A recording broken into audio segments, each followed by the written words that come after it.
Welcome to the Just Being Petty Show. I am A.W. Petty, your host. Like and subscribe and help us, you and I, grow this channel together. So let me get this straight. Republicans have been running the states for years. They've been running their states for years. You hear me? But whenever it's time for election, and let me go back, and I have some statistics on this that'll kind of explain what I'm talking about.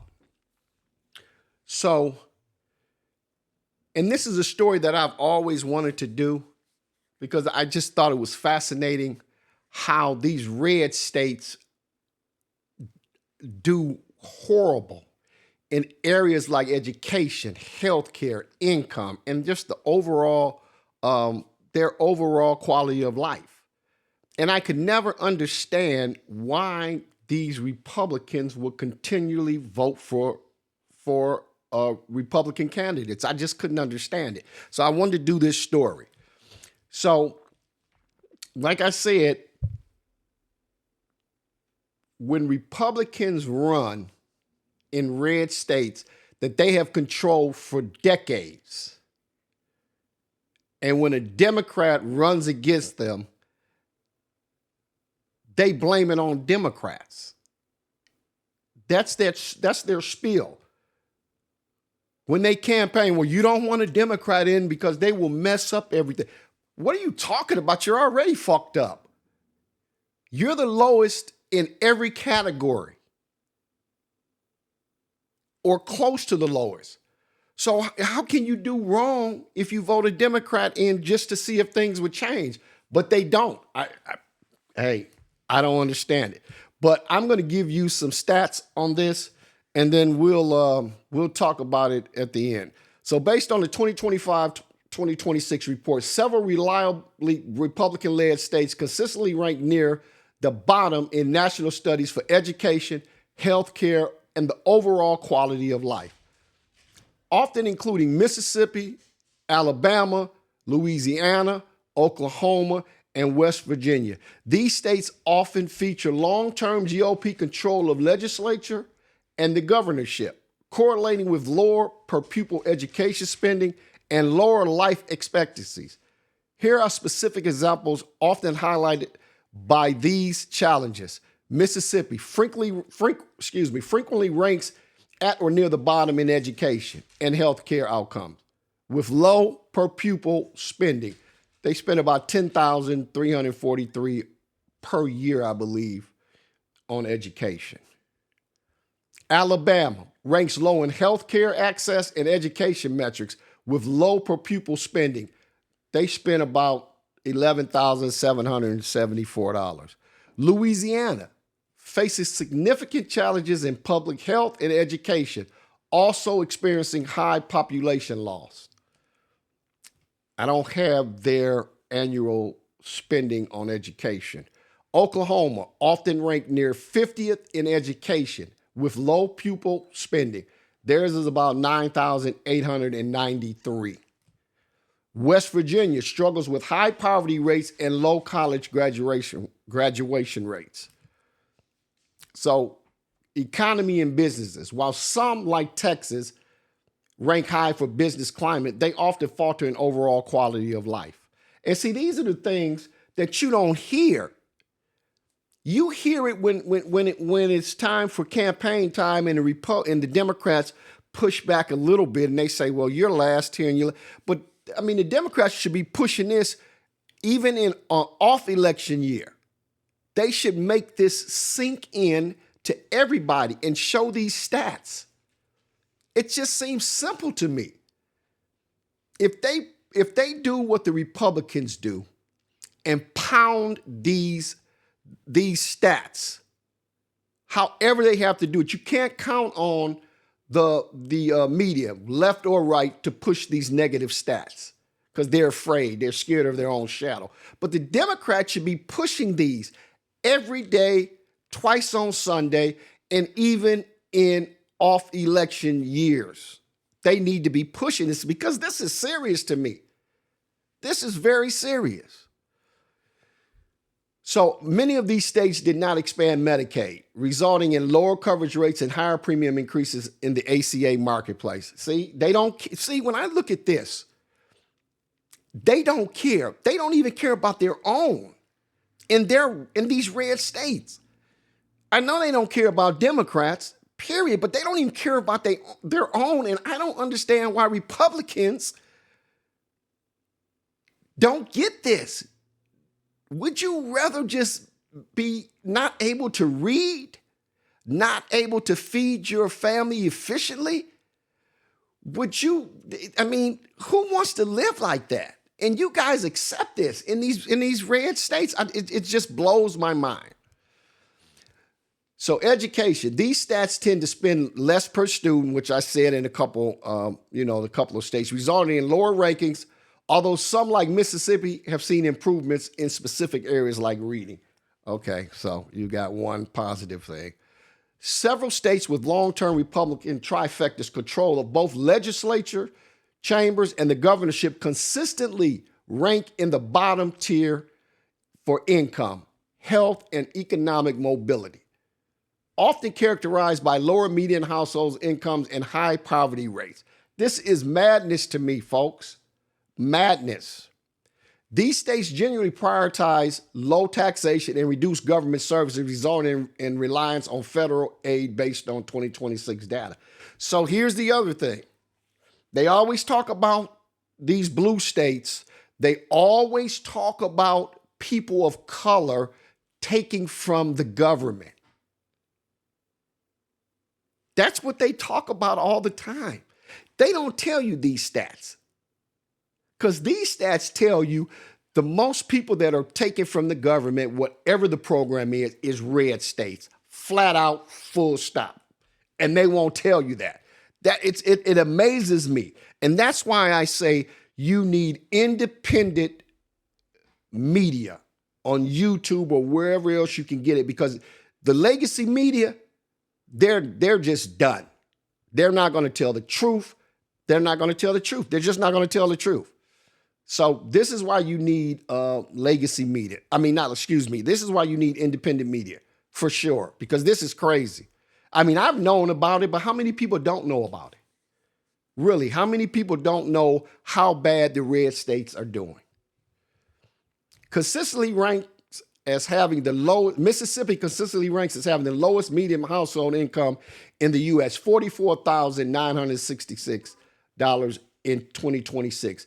It has the highest poverty rate, with nearly 19% of residents unable to meet basic needs. It has been a Republican stronghold for decades. And that's what I've said. They've had control of these red states for decades. And these states are abysmal. They're terrible. And to save my life, I don't understand why these voters will continue to vote for these people that are doing nothing for them. They're taking from their donors. They're doing nothing for these people. Louisiana frequently ranks near the bottom for median household income as well, $60,000 as of 21 through 23 analysis. It had one of the highest dependencies on federal funding, with roughly 47% of its state's revenue coming from Washington. And see, that's what Gavin Newsom has been saying. He's been telling all these people that he goes against in debates or on talk shows. He lets them know, but it doesn't stick, because one person can't carry this message. One person cannot just carry this message. You need the whole Democratic Party to push this message, and they don't. West Virginia has struggled for decades with a decline in traditional industry, consistently appearing in the bottom 5 for median household income and economic output. Arkansas, another long-term Republican state, frequently ranked in the bottom 5 for poverty, median income, and low educational attainment. See, and this is where, what's her name? She's a loser too, Huckabee. You know, they're a loser. They talk all that garbage, but they're there to enrich themselves. They don't care about the people. They do not care about these people at all because these stats are clear that they don't care about them. And sometimes I kind of feel sorry, but then I quickly correct myself because I'm like, you guys vote for them. You let them pull the okey doke on you and give them these speeches about woke and DEI and all this. You would rather that stuff be straight, and then you're starving and can't read, or your kids can't read. That's madness to me. That is total madness. Similar to its neighbors, Alabama ranks in the bottom tier for economic development, often having high rates of residents needing welfare assistance. See, that's what I'm saying. That's what I'm saying. What have we always heard? Welfare queens. And who do you correlate that with? Black women without a man in the house. That's what we've always heard. That's what the media has always said, whether it's left or right. They portrayed us as the ones that were all on this welfare and all this other stuff. That's what they've done for years. And these numbers prove them wrong. Prove those numbers wrong and those accusations wrong. Oklahoma and Kentucky frequently listed in the bottom 10 states for affordability, healthcare access, and median income, with entrenches long-term Republicans control. Common characteristics of these economies' reliance on federal funds. Once again, these red states are draining the country. They're draining the country. Despite political rhetoric opposing high federal spending, many of these states receive significantly more in federal funding per dollar of tax paid, largely because of high poverty rates. Governments in these states often prioritize low corporate and income tax. Well, we know that. They're more concerned with the corporations than they are with the people. And it's a balance that you can do both, but they won't because they're getting kickbacks from these corporations. So this can lead to lower investments in education, infrastructure, and social media, healthcare, and education gaps. I'm sorry, not social media, social services. These states tend to have significantly worse healthcare outcomes and education systems, which can limit the workforce's competitiveness in long term. While these states have poor income stats, some like Texas and Florida have also experienced major population growth and economic expansion, representing a different kind of red state economic model. The list above focuses specifically on those that are both red and suffering from economic underperformance. Yeah, but you got 2 states and then you got 5 or 6 that are doing bad.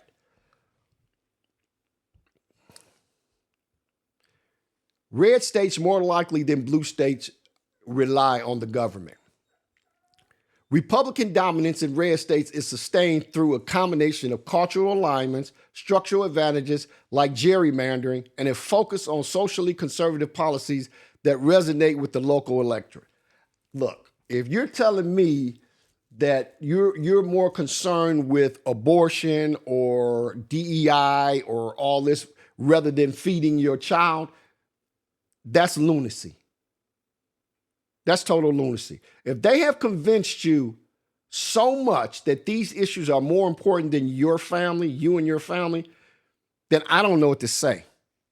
I don't know what to say. For decades, the GOP has successfully aligned the rural voters with religious population and conservative views on issues like gun rights, abortion, creating deep-rooted political inertia. Yeah, the gun thing is big. That's a big thing. And the abortion thing. That's what they thrive on. And they've been able to get away with this. And I said this before. These people don't care about pro-life.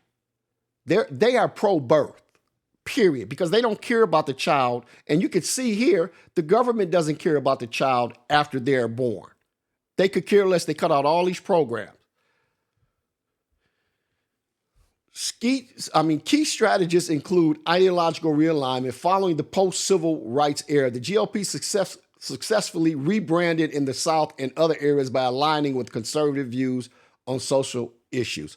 So yeah, they have convinced these people, number one, that abortion is more important than their life and their family, gun rights more important than their life and their family, DEI more important than their life and their family, LGBTQ more important than their family and their life. They've convinced them about all of this. And I don't understand how, if I'm struggling and I can't eat, I don't care about those issues. I care about feeding my family. And to save my life, I don't understand how these Republicans in these red states can continuously vote for these Republican candidates. I just don't see it. But I guess once you get in a rut, in a circle, you don't know how to get out. Or either you just don't want to get out. Because it's more important to own the libs and fight for abortion and fight for gun rights and all that. That's ridiculous to me. And I'm a gun owner. But I mean, I wouldn't take a gun over a hamburger. I know that. Cultural and social issues. Campaigns heavily emphasize cultural conservative values, which often override economic concerns. That's crazy. And I just talked about it. That is crazy. Attracting voters who prioritize issues like gun rights, religion, and immigration. None of that's going to get you any food in your children's belly or get you a substantial income. Voters have increasingly sorted themselves geographically, urban versus rural, making many red states deeply conservative in their social fabric, institutional. But here's the deal, urban and rural. That's what it means, black and white. Urban is black, rural is white, for the most part. Decades of control have allowed Republicans to strengthen their position through redistricting and in some cases restricting voting access in urban areas. Yep. And that's what they're trying to do now, because here's the deal. They're liars, cheaters, and thieves. They can't win on their platform because they don't have one. And they know if it's straight up, if they took away the electoral vote, they would lose, period. They would lose, period. But they have to cheat to win. And the sad thing about it is the courts have agreed with them. The Supreme Court, because he stacked that court with conservatives. So they have agreed to that. The Southern strategy successfully convinced voters to switch from voting for Democrats to Republicans, starting at the federal level and moving down to states and local levels. In states where residents may support progressive ballot measures, Republican legislators have pushed to create barriers, keeping control over legislation. These strategies have made it difficult for Democrats to compete, even in states where they make up a significant portion of the population. So this story to me is sad in some ways, but then when I shake it off and I say, well, you know, the shame on those people that vote like that don't care about their family. They don't care about their neighbors. They don't care about any of that stuff as long as they stay in power. They're like, if we stay in power, I don't care if I'm broke or if I can't feed my family or if I can't read See Jack Run. That is madness to me. And I just don't, I'll never understand it. But again, what I will say is Democrats, these issues right here, these issues may not be in the news every day. That's why I'm trying to bring issues that you don't hear every day in the news. You may hear them every once in a while or election time, but you don't hear them a lot. That's what I want to do. I want to bring these issues that I think are very, very important. Very important to me to bring these issues to you, to each and every one of you. So like and subscribe and help us grow this channel, and I will see you guys up the road.